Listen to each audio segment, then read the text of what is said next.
Well, hello everyone, and welcome to another week with our Live with Dr. McDougall webinars. And today, as it's usually the case on every second Thursday of the month, we have our guest of honor, Dr. Doug Lisle. Doug Lisle is the psychologist for the True North Health Center and also for the 10-day live-in program both in Santa Rosa, California for Dr. McDougall. And it's always a pleasure to have what I and AJ as well, I have to quote her, we think that believe that Dr. Lisle is one of the most brilliant minds in today's world of psychology. And if there was an Oscar for psychologists, you would have to go to Dr. Lisle.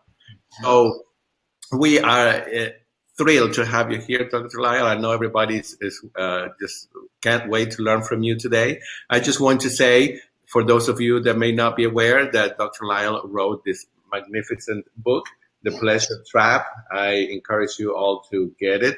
Also, he has this amazing website, Steam Dynamics.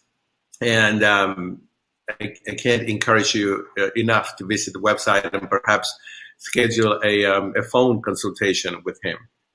And I heard Dr. Lisle about 2 weeks ago in the Healthy Taste of Sacramento, and he presented a lecture that is called The Perfect Personality. And I thought it was one of the best. So of course, it's hard to say which one is the best because they're all brilliant. But this one I hadn't heard it before. So I asked him if he would present it to us here. It's very informative and it's very fun as well. And I think we all need to know a little bit more about our personalities, and that hopefully will help us in our journey through our plant-based diets. And without any further ado, I would like to present to you all Dr. Doug Lisle. And I think, Dr. Lisle, we need you to turn on your camera. There you go. So we can see. All right.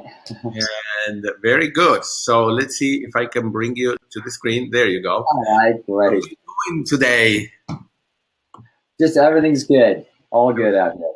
Very good. Very good. Well, like I said earlier, thank you for making the time to be here. It really is a time of a lot of fun and learning, and we all appreciate it. So everyone, today is going to be a little different. We have been doing questions and answers. Today, Dr. Lisle is going to give you one of his inspiring presentations with his wonderful drawings, and it's a PowerPoint presentation. And I will disable the chat so that you can really listen. I want you all to get the most out of this lecture. There may be time for questions at the end, but if not, we will, when we have you back next month, Dr. Lisle, maybe we can work on questions about this lecture. Is that okay with you? Sure, absolutely. All right, very good. So I will put your PowerPoint presentation on the screen, and you're ready, right? I'm ready. Okay, so here we go. Give me a few seconds. All right. Okay, you do see that, right? There we go. All right. Well, this is the story of what I call the perfect personality. And what this is about has a little bit of history to it. And that is that, many years ago, John McDougall came to us after we had done the Pleasure Trap. And he said, I think there's more to the story than what you guys did. And you've got a piece of the puzzle here about why this is difficult, but there's some things missing. And Alan, of course, rolled his eyes. And I said, well, there's a whole other part of psychology that we didn't really talk about in the Pleasure Trap. And that is that psychology is broken into two major fields of investigation. One of them is going to be what we call general psychology. That would be the equivalent in anatomy, in medicine, as Gray's Anatomy. In other words, what are all the parts and how do they all work? That's general psychology. And the Pleasure Trap was written behind thinking about general psychology. In other words, how does the pleasure mechanisms work? how do people get addicted to things, how does modern processed food get people into trouble.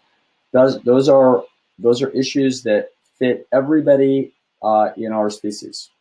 And so, but there's a second part of psychology that's the equivalent to becoming a specialist in medicine. And that is that once you learn about how the kidney works, now you have to learn, if you want to be a kidney doctor, you need to learn about how each individual kidney works.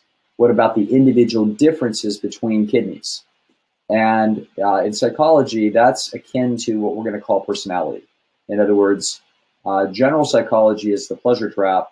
Personality is about how are people different from one another that makes this problem more difficult or more easy for different people to solve. And so I decided to go on a conceptual search for the perfect personality, the person that you would if you're trying to find this person, that they would be a person that as soon as you presented them this information, they would just take this information and go with it and not have any problem. And then I wanted to look at all the reasons why it would be easy for them and difficult for the rest of us. Because most of us do not have the perfect personality to solve this problem. So we have to look at the problem of personality as an individual one of our strengths and weaknesses, and then figure out how it is that we're going to work around our weaknesses and play to our strengths. All right, so in the history of psychology, there's been a lot of theories about personality.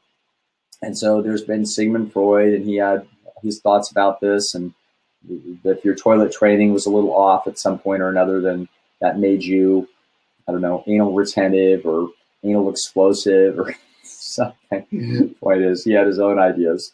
Carl Jung had his ideas. And B.F. Skinner, the great Harvard professor, had his ideas. And astrologers have had their ideas. And then there's been a bunch of peons over the years, too, that have had their ideas. They wouldn't appreciate being called peons. But there's been the big thinkers and then the smaller thinkers. But it's going to turn out that they've all been wrong. Sometimes they've had little tiny pieces of the truth, but nobody up till recently has actually had this figured out. So it's going to turn out the solution wouldn't have been possible before at least the mid-20th century, because it turns out it required some very sophisticated mathematics to be developed, and that mathematics had never been developed before in history. And so then it also, because the mathematics is so complicated to perform, we really needed computers in order to solve this problem. So it wasn't until computers became widely available and psychology researchers around the world had access to computers, which really didn't happen commonly until the 1980s, did this really then emerge. And it emerged around the world in the laboratories of several different people, and it all came up with the same solution. Solution turns out to be what we're going to call the Big Five. So personality turns out to be essentially 6 ingredients. We call it the Big Five because there's a 6th ingredient, intelligence. It doesn't quite fit under the normal umbrella of personality. It's almost its own thing. So we call it the Big Five plus 1. But the other ones, the Big Five, are things that you're all going to recognize as very important ideas in the way we describe each other. It turns out that when researchers put the English language or any other language under the microscope, in the English language, the average speaker knows about 60,000 words, and 18,000 of those words have to do with these 6 concepts. So there's about 3,000 to 5,000 words that all mean these 6 words. For each one of them. So for intelligence, for example, you know several thousand words for intelligence, and you just don't know that you do. But if we started, we could start talking about them. For example, dummy, genius, brilliant, bright, stupid, moron, all the average, dull. Those are all the same concept. It's all about essentially where is that person on a continuum. And so we have literally hundreds and even thousands of words for that single idea. Now, when you start to see that there are thousands of words for one idea, you start realizing how important that concept is to people. That's why Eskimos have 35 words for snow, because they're so expert in snow, and snow is so important in their environment that they can use words to give them subtle variations. And so that's what you see in the human personality. We find out that we are very subtle in the way we explain these individual differences between people to each other. You can imagine, for example, if you're talking to a friend about some guy that works on cars, you might say he's a stand-up guy, he's honest, or he's a little shifty. These are all essentially speaking to how conscientious the person is. And these are very important descriptions that we use in order to inform each other about the dealings that we have with other people and the dealings that they should look out for. So now, a big question for the ages has been, where do the big five come from? In other words, maybe do good parents make kids that are conscientious and smart and emotionally stable? Do they do that, or does the social environment make people into, I don't know, make them very open to experience? So if you grow up in California, are you going to be kind of more wild? Is it inherited? Or is it just a mystery that we'll never figure out? It's going to turn out that at the same time that personality theorists discovered the big five, they also, a set of other researchers working independently, figured out where they come from.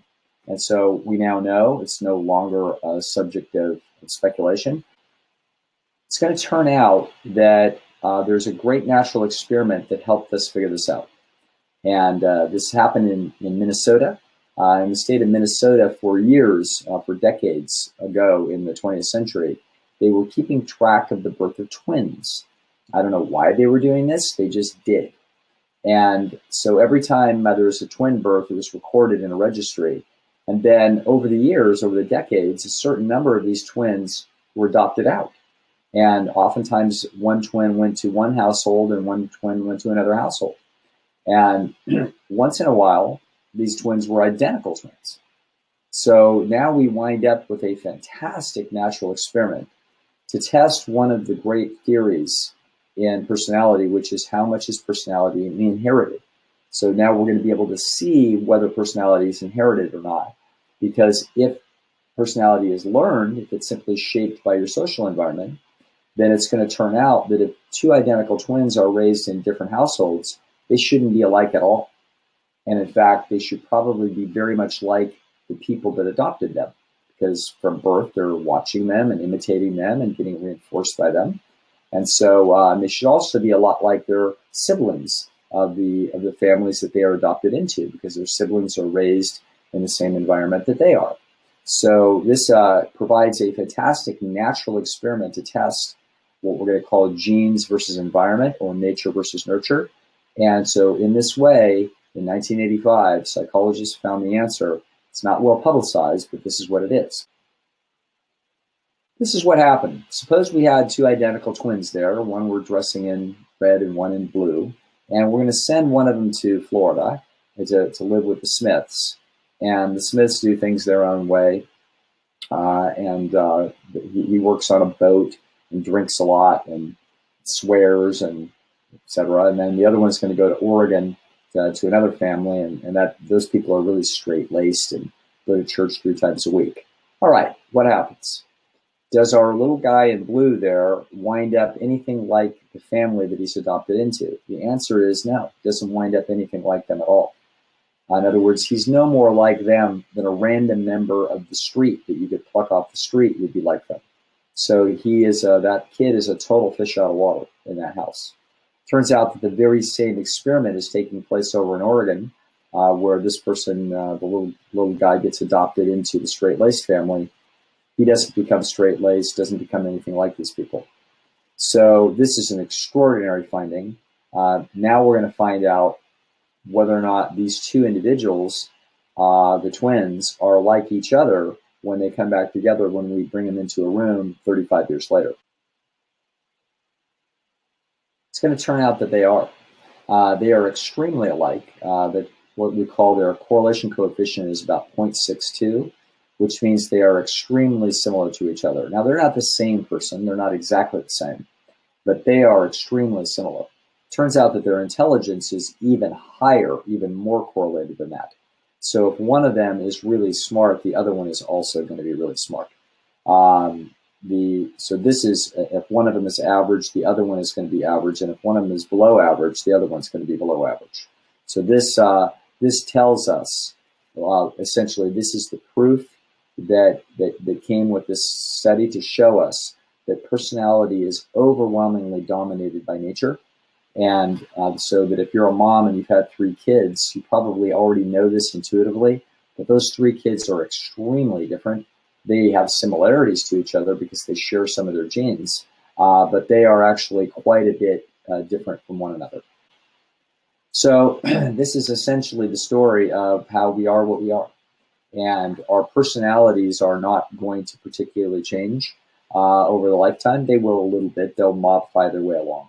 But essentially, we are what we are. Here's me working in a maximum security state prison. And I was like that, as I always am, and they're like that, as they always were. I'd meet these guys with tattoos all over their foreheads and teeth missing from all the fights they'd been in. And there's a reason why it is that they wound up there. Obviously, sometimes good people have hard circumstances that lead them astray. But more often than not, the people that were in there for the things that they did, it wasn't an accident.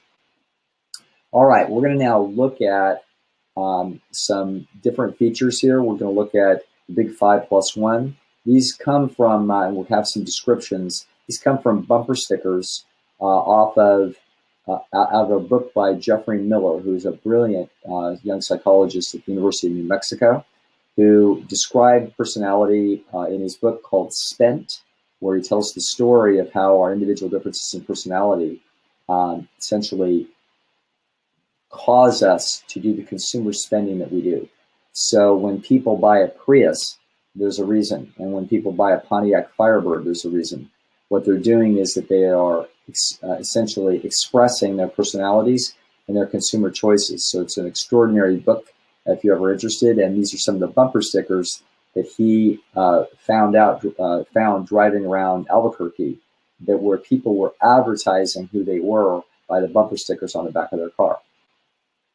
So here, talk nerdy to me. That's a bumper sticker he saw. This is a person signaling that they consider themselves high intelligence, and they're telling the world that's who they are. My boarding colleague is smarter than your honor student. There you go. That's somebody that's thinking about intelligence and et cetera, and just making an issue out of it. Go ahead, next slide. Don't say ironic when you mean coincidental. There you go. That's some smarty English teacher going to tell us all how to use the language. Now we're going to look at. Now we're going to get into the big 5, and this is going to be the first one we're going to talk about is openness. And so this is a very open person here with tattoos and wild hair and who knows what substances they've been taking because their eyes look a little glazed. Yeah, my karma just ran over your dogma. There's a high openness person sort of using. If anybody ever uses the word karma, you can count on it that they're likely to be above average in openness. Question reality. There you go. The next slide. Legalized freedom. Yes, out here in the coastal California, you'll see a lot of old VW buses still driving around, 50 years later, and they're still stuck in the 1960s, and they still have these bumper stickers all over their car. So they're telling you that they are very high openness. Next slide. There you go. Reality is where the pizza delivery guy comes from. These are people expressing who it is that they are, what's on the back of their car. Go ahead, next slide. Now we're going to look at low openness, and we got a guy in a suit with a dark tie and a briefcase, and he's already signaling to us that he's very likely to be low in openness. Let's see what he says on his car. Shut up, hippie. Now there you go. My dad used to say this when I was a kid. So my dad was not very open to experience. Next slide. Live it up, sinner. My there's a reason why my dad wasn't very high in openness. My grandfather was a Methodist minister, and so he would actually say this. What part of "thou shalt not" don't you understand? This is right on the back of somebody's car. They're letting us know that they are low in openness. They may not know that that's what they're doing, but they are. Stereotypes make life easier. There you go. God didn't want us to eat animals. He wouldn't have made them out of meat. There you are.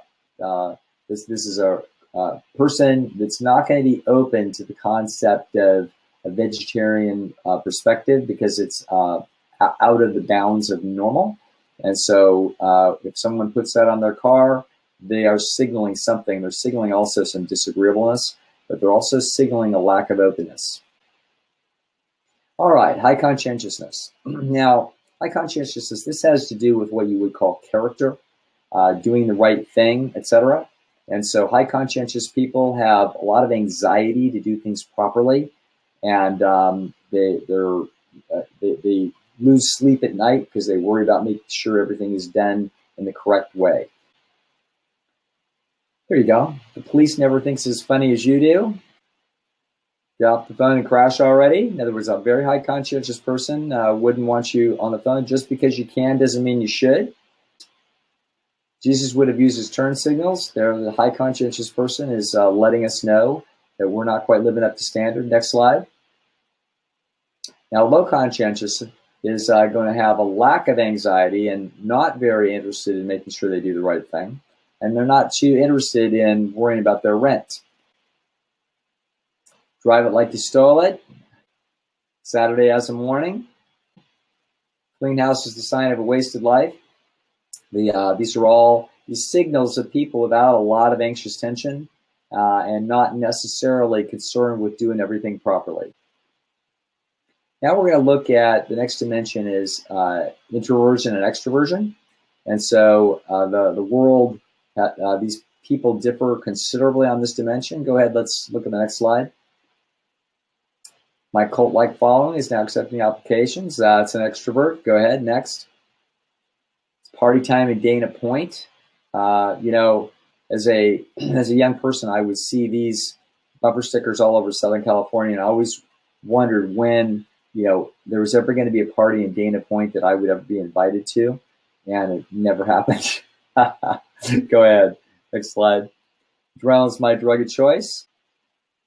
Now we're going to look at low extroversion, and here us introverts are headed to the library and we feel a relaxation come over us.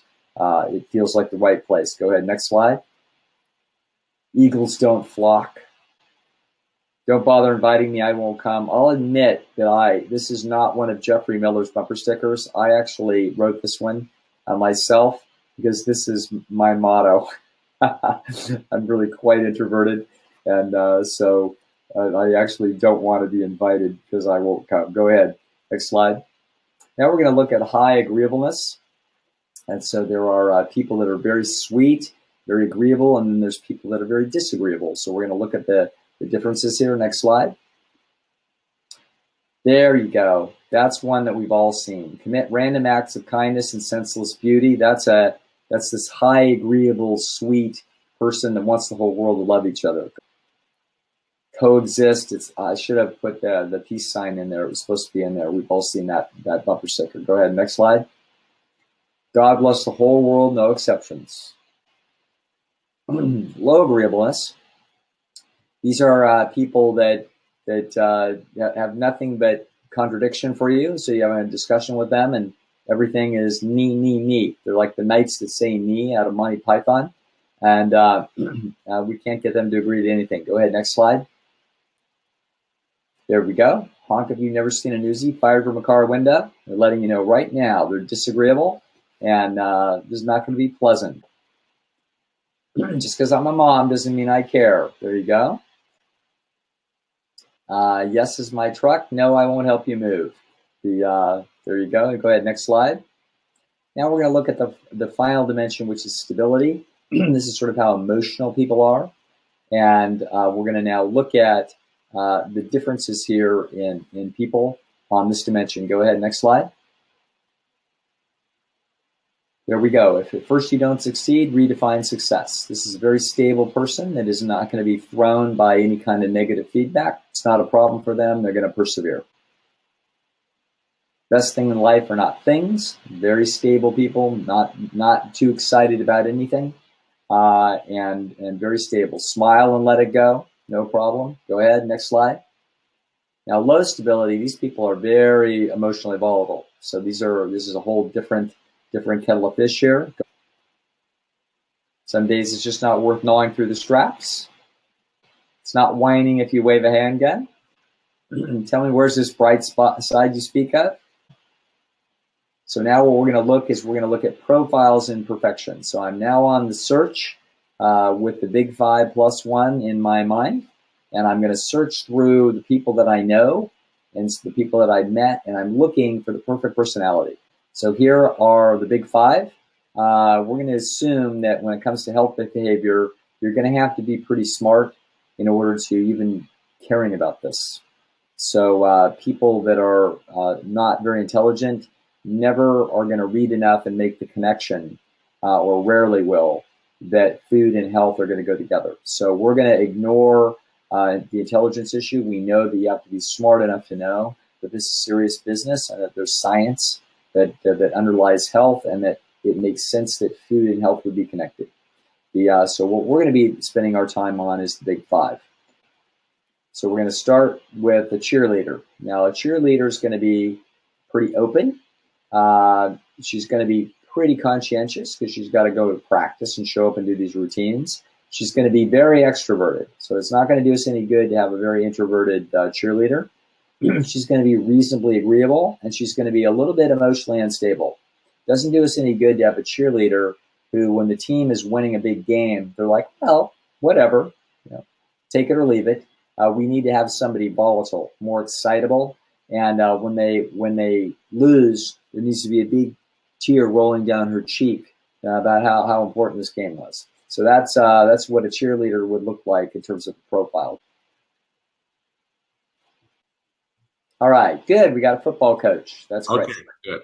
So now we got the coach is not particularly open. He's pretty conventional, very conscientious. He's not particularly extroverted. It may look like they could talk in front of a camera, but the truth of the matter is that a lot of coaches' work is done behind closed doors, planning practices very carefully. Coaches are relatively disagreeable, and surprisingly enough, they're reasonably in the middle for stable. They're neither very excitable nor are they very, very stable. They have to have enough passion in there that they care when it counts. And so that's what a football coach will typically look like. Car salesman. And we're going to make it a used car salesman. Hope you don't offend anybody. Not necessarily open to experience, and not very conscientious. So a car salesman is going to be someone who can tell you something that isn't true, and it doesn't bother them that much. Now, they need to be extroverted. We can't have an introverted car salesman, and they need to be quite agreeable. So they're real friendly. So if you ask if you can get that option and what it would cost, and can it be less than $300, they'll say, oh, absolutely. Now, the truth of the matter is it won't be less than $300. So that's where the agreeable and the lower conscientious are very effective at luring people into transactions. And they're going to be neither highly excitable nor are they going to be super stable. They're going to be in the middle typically in terms of emotional stability. Now we're going to look at the perfect patient. What we're going to want in terms of the perfect person that would take this information and run with it would be a person not very open to experience. Now that may surprise you. The reason why we wouldn't want somebody open to experience is we're going to want someone who is going to be able to eat a diet that is narrow, that is not as wide as the world. There's going to be no pizza, no caviar, no Coca-Cola, no bourbon. In other words, this is going to be a person who's willing to narrow down their life. And so the perfect patient is someone who is relatively not open. They need to be smart enough to understand what's healthy, but not that open to not looking at a diversity of experience. They're going to be very conscientious. So they're going to be someone who is determined to do things right and keep things orderly, etc. They're also going to be very introverted because it pays to not have any friends, because you wouldn't want any friends to actually invite you over and offer you any food. This would be a bit of a problem. So if you did have a few friends and you were introverted, it would be a problem if you were agreeable, because they would say, "Gee, would you like some cheese blintzes?" And you would have to say no. But if you're agreeable, you would say yes. So it would be very useful to be very disagreeable, as well as very introverted and very essentially narrow in your life and very conscientious. And it would also pay to be very emotionally stable. So we would want to be stable, not excitable, not devastated by anything. We don't want to be medicating with our food when we're down, and we don't want to be celebrating with food. Food is fuel. That's all it is. We eat the brown rice and broccoli every day, and that's the personality that would be the perfect patient to take this information. So we're going to look quickly at one of my very good friends, Wild Larry, who is a rock drummer in his early life, and we're going to look at him and we're going to see whether he's the perfect patient. Turns out Larry's very open to experience. So he grew up in the 1960s and 70s, and he did a great number of illegal drugs. Some miracle that he's still functioning. Interestingly enough, he's a very high conscientiousness. So you can be very open and also be very high conscientious. So people that are very open and very high conscientious do wacky things, but they manage to survive. So if you think about someone who climbs Mount Everest, they have to be very open to experience and very conscientious, or you could not pull that off. Wild Larry's extroverted, very much that way. He's a little disagreeable, so he'll argue with people, and he's not that disagreeable, and he's a little unstable. So, he's very excitable, and then he also gets down. So it's going to turn out he's not the perfect patient, because it's hard for him to keep his diet narrow. He likes to experience new things when he travels. When he went to New Orleans, he had to have, I don't know, catfish or whatever it is that they have down there. So even though he says he's a vegan, his exploratory instincts get the better of him.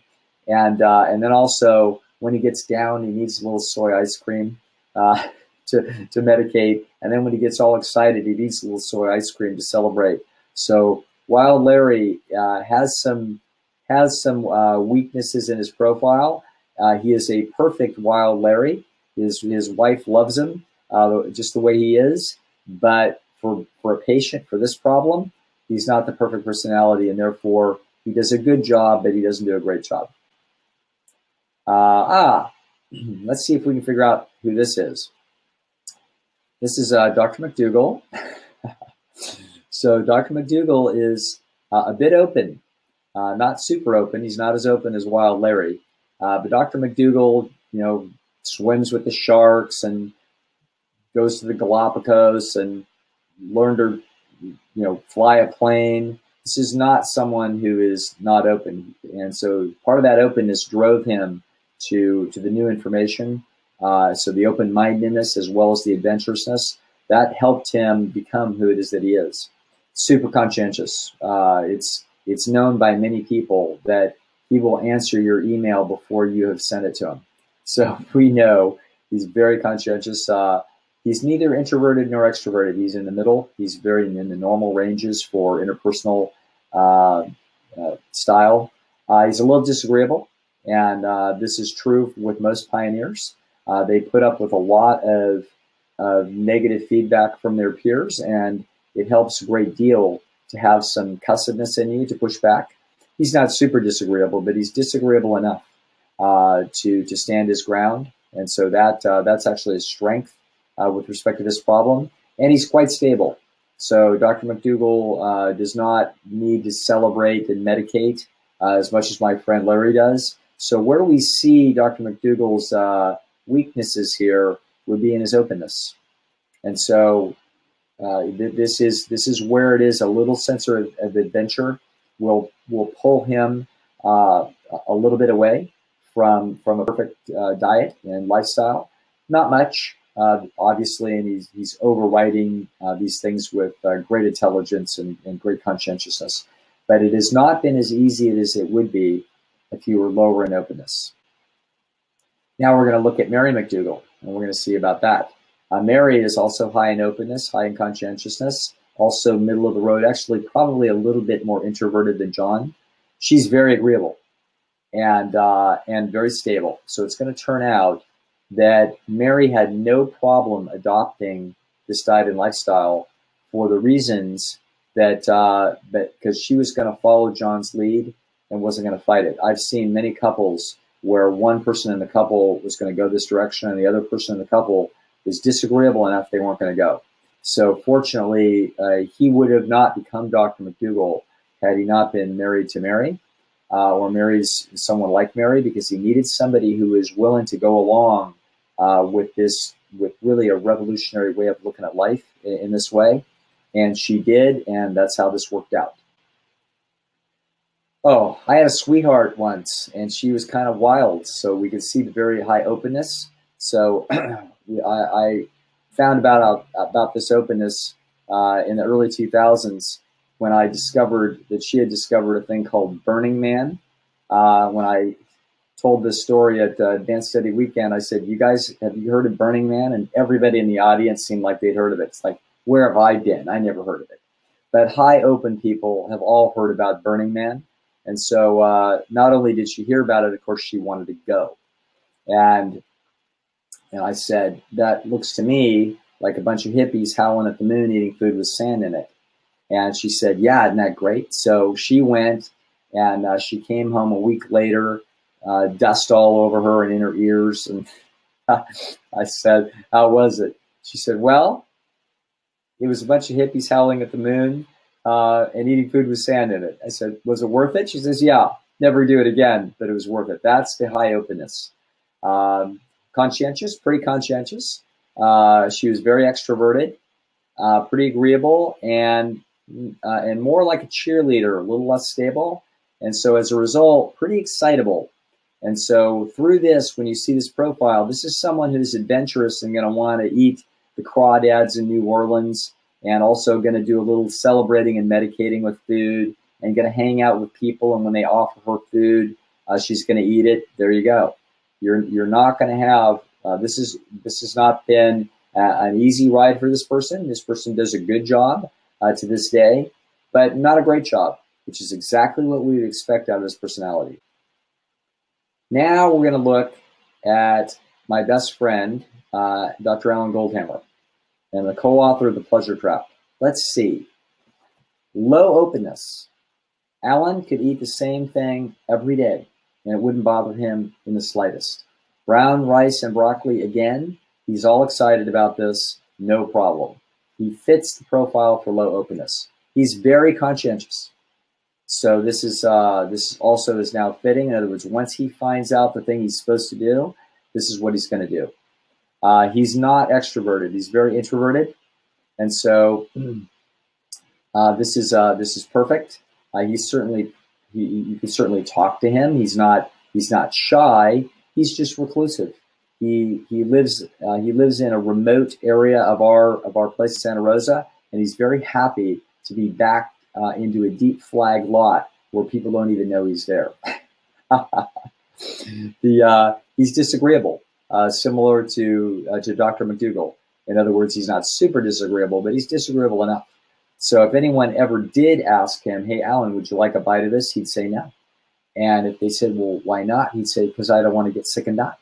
And he would be very comfortable making everybody else uncomfortable about these issues. And finally, Alan is very stable.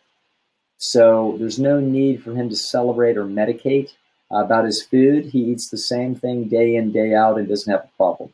So we're going to look quickly now at the issue of the strengths and weaknesses that come with us not being a perfect personality. Because in all my travels and all the people I've met, I've only met one perfect personality, and it turned out to be Alan Goldhammer. He has the perfect personality for executing health behavior. He doesn't have the perfect personality if you want to come up with a movie in Hollywood, because they're not going to be that open. He's not going to be that creative. He's not the person that you want being the DJ at your party, because he's not extroverted. He's not perfect for anything other than this. And this he is perfect for, which is why it is that he grabbed this information as a young man and had no problem. So we're going to look at ourselves here, and we're going to look at the big five with respect to strengths and weaknesses. If you are a person that's open, you are going to be a novelty seeker. And so we're going to need to do things to help that novelty seeking, which means you're going to have to do more work than the average McDougall'er, because you're going to have more recipes, more things under your fingers that you know how to create in order to make sure there's enough repertoire in your food and enough variety that you don't get bored. If you're not that conscientious, then you may need to get help. Hire your kid, hire the neighbor's girl. You may have to have somebody help you get organized in the kitchen and even do some of the cooking for you. For most of you, that won't be an issue. Most people that are even anywhere near this thing are pretty conscientious.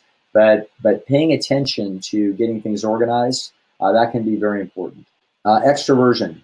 If it turns out that you are both extroverted and you are agreeable, then this is a bit of a problem, because people are going to be offering you food and you're going to be in a lot of social situations and you're going to be uncomfortable with doing things differently than other people. So this is where we look at my video called Getting Along Without Going Along, and we make sure we got the lines down for the scene strategy. So we are very smooth at diffusing the subtle cross-examination and social pressure that goes on there. Alan didn't need this. Neither did Dr. McDougall. Dr. McDougall never listens to that lecture. He doesn't like that lecture because it doesn't fit him at all. He wants people to just get in everybody's face and tell them off. But we're not going to do that. If you're a more agreeable person, we need to have some strategies to make this smooth, and that's the way out of the social pressure. And finally, if you are someone that likes to celebrate or medicate with your food, then you're going to need to have healthy treats that you know how to make and have those ingredients available. And so this is where we have to turn to some Mary's Desserts or Chef AJ's Desserts. We have to have some ways to celebrate that are fun and still health promoting. So, oh yes, so this is the story of myself and Alan, that when we had gone and done a speech on the pleasure trap, and we were coming home, and his wife Jennifer told us that we were too late to get home for dinner, that she wasn't going to fix it for us. So we needed to go to a nearby cafe. We needed to find food for ourselves. And there's a place called the Redwood Cafe that I had been going to for several months, and I would every now and then order the carrot cake. And so I was sort of the carrot cake guy. I would always order a vegan wrap, and I would order the carrot cake, and I'd scrape off the cream cheese frosting because I don't like dairy because it'll clog out my sinuses. So I would have this carrot cake every now and then. So I go in there with Alan, because Alan said, let's go to the Redwood Cafe. And I'm thinking, oh my goodness, let's hope that they don't say anything about this. So I go right up to the gal at the counter, and I said, okay, I'm just going to have a vegan wrap. And she said, and a piece of carrot cake? Just exactly what I didn't want her to do. And I said, no, just the vegan wrap. And she said, are you sure? So this is the moment when my face turned about 110 degrees and red, and Alan never said a word. Alan being stable Alan and disagreeable Alan, that all I thought was, someday I'm going to tell a story and somebody's going to appreciate this, because I'm in some misery right here.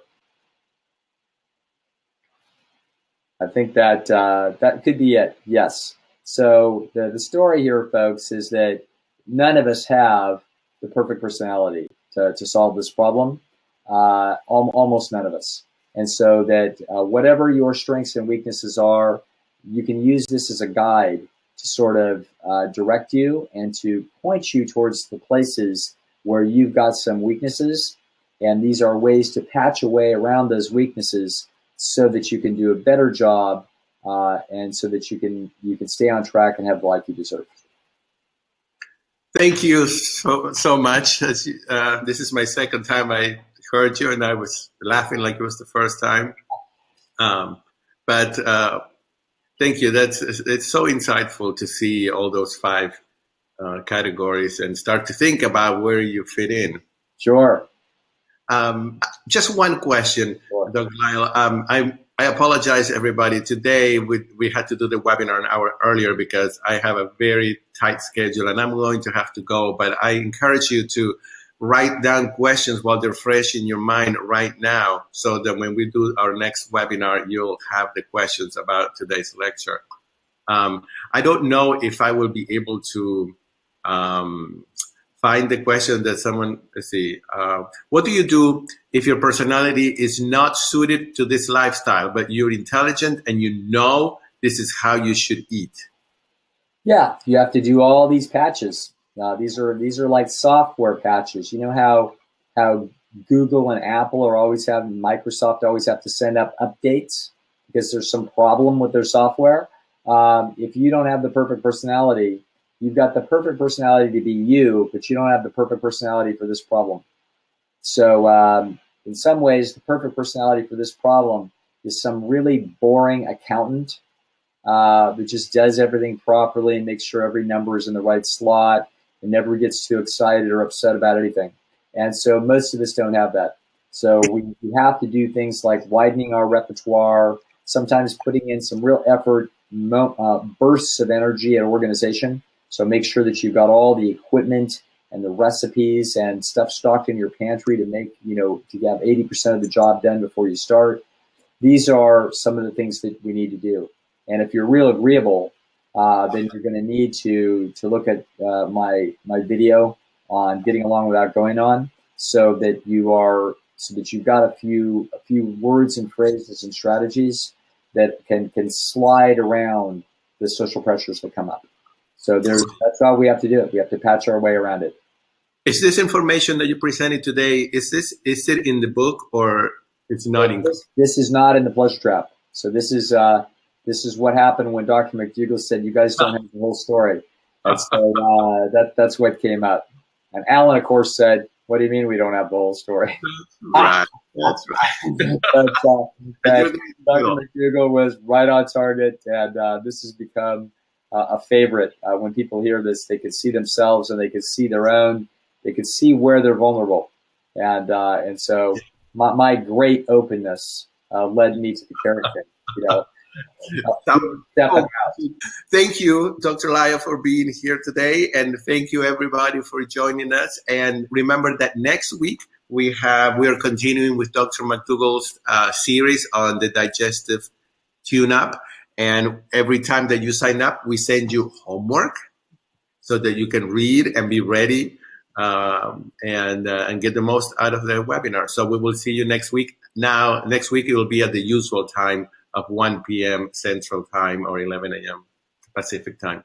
Thank you again, and we'll see you in a few weeks then, hopefully. Fantastic, Gustavo. Thank you. All right. Goodbye, everyone. Have a great weekend.